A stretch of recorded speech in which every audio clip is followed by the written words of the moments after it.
Hello everyone! Samahan niyo ko sa isa na namang kain serye ni Eats RC sa World's Cheapest Michelin Meal Awardee, ang Hawker Chan. First time to try this in Singapore way back 2018. At talaga namang hinahanap-hanap namin ang lasa after. Dito sa Pinas, ang first branch na nakainan namin is SM North EDSA na ang pila, blockbuster, bago ka makakain. Then ngayon, itry naman natin ang branch dito sa SM Grand Central Monumento. Habang namimili ng o-orderin si Hubby, napansin ko agad yung dalawang different condiments na pickled chilies at sweet vinegar. Dumating na nga table na at no need to ask. Parang for our last time naming natikman to is early last year pa. So, alam mo yung kilig pag first time?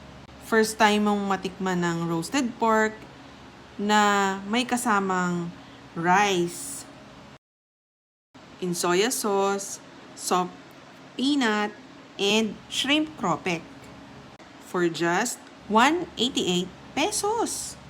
Next sa list, char siu na same rice meal for 198 pesos. At yung favorite namin na Singaporean noodles, char kway teow, good for 2 to 3 persons if hindi kayo malakas kumain. Char for just 249 pesos. Would you believe na sa itsura pa lang, hindi just ang mga food na to. Bongga na sa sahog, pati presyo, affordable ng kahit sino. In fairness, malutong ang shrimp cropek na naging appetizer before starting our meal. Ang noodles na hindi tinipid na may kasama pang Chinese chorizo na lalo lang nagpaangat sa masarap na lasa nito.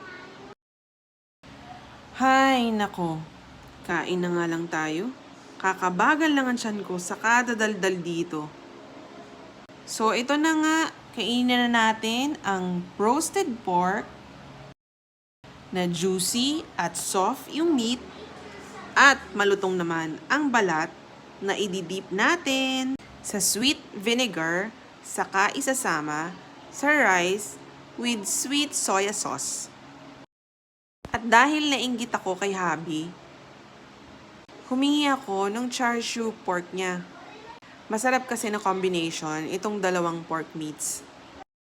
Na same nating ididip dun sa sweet vinegar, then saka natin sasamahan ng pickled chilies na may anghang, lutong, at talaga namang may ipaglalaban. Charot!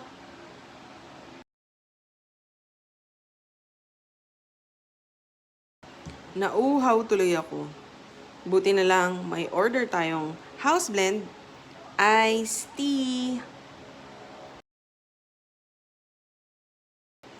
Bahala nga kayo dyan. Kakain muna ako. At syempre, hindi pwedeng walang dessert na buchi. Di ba mga ka-eats, sanay tayo na ang buchi pagkagat mo, may matamis lang sa gitna o sa loob, di ba?